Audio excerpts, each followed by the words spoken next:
Hi everyone, it's me Maribel. Today I'm going to show you how quick and easy it is to install our decoflair skirtings so you can give your rooms that little upgrade and feel at home.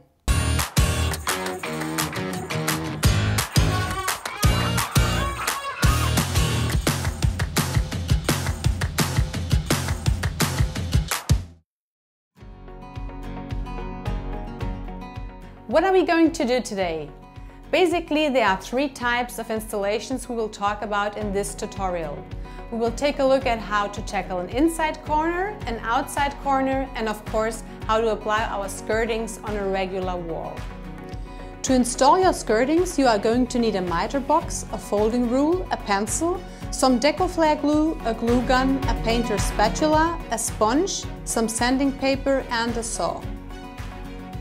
Start off by checking if the installation surfaces are clean, dry, dust-free, grease-free and smooth. Then mark the cut orientation of the left interior angle on the skirting. It's really important to position your mitre box correctly. Place the side of the box with the three parallel lines facing you. This side represents the wall.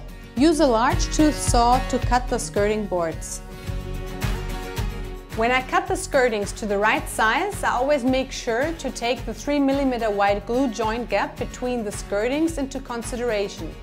This serves to hold the skirtings in place, but also to manage their flexibility.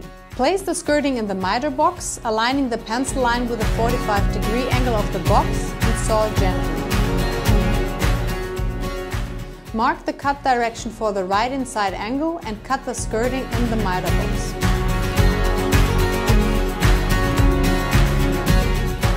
Check the cut for the inside corner by placing the two skirtings on the wall. If it's necessary, I take some sandpaper with 150 grit or finer to level the edges where I cut them and try to make them as smooth and even as possible. After that, I remove the sanding dust with a damp sponge or cloth. And now let's get started with the installation. This is when I need the decoflair fixing glue. First, I need to cut off this top part of the glue cartridge. Then I have to screw the nozzle onto it and cut the end off. Finally, I can place the cartridge into the glue gun and really get going. Apply a generous and continuous strip of decoflair glue on both bonding surfaces at the back of the skirting. Immediately install your skirting by placing the bottom edge on the floor and apply light pressure with your fingertips. Remove any excess glue with a spatula or damp sponge. Before fixing your second skirting, use a pencil to mark the length at which the profile should be cut, as well as the cutting orientation for the exterior angle.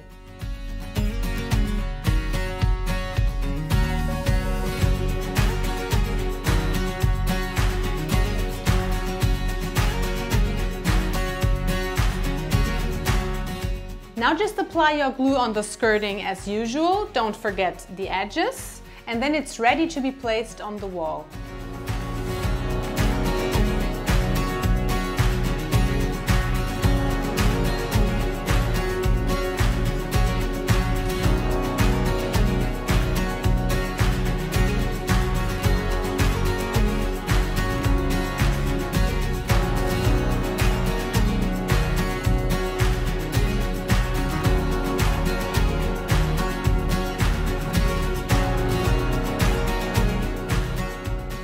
So that was how to apply on an inward and an outward corner.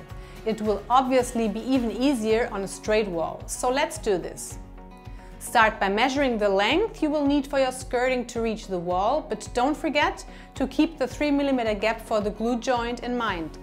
After that, you already know how the rest goes. Saw your skirting, adjust and clean the edges, apply the glue and stick it to the wall. After a resting time of 4 to 6 hours, I can fill the wall and mitre joints with the decoflair glue.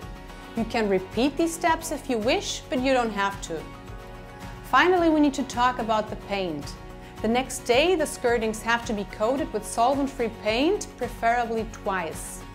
If you feel like taking your rooms to the next level, you'll find lots of other tutorials on our channel. These include videos on how to install cornices, panel moldings, wall frames or lighting profiles, among others. If you're looking for more inspiration and decorating ideas with decoflair, go to our Instagram account and hit that follow button. Have fun with decoflair, feel at home. Yours truly, Maribel.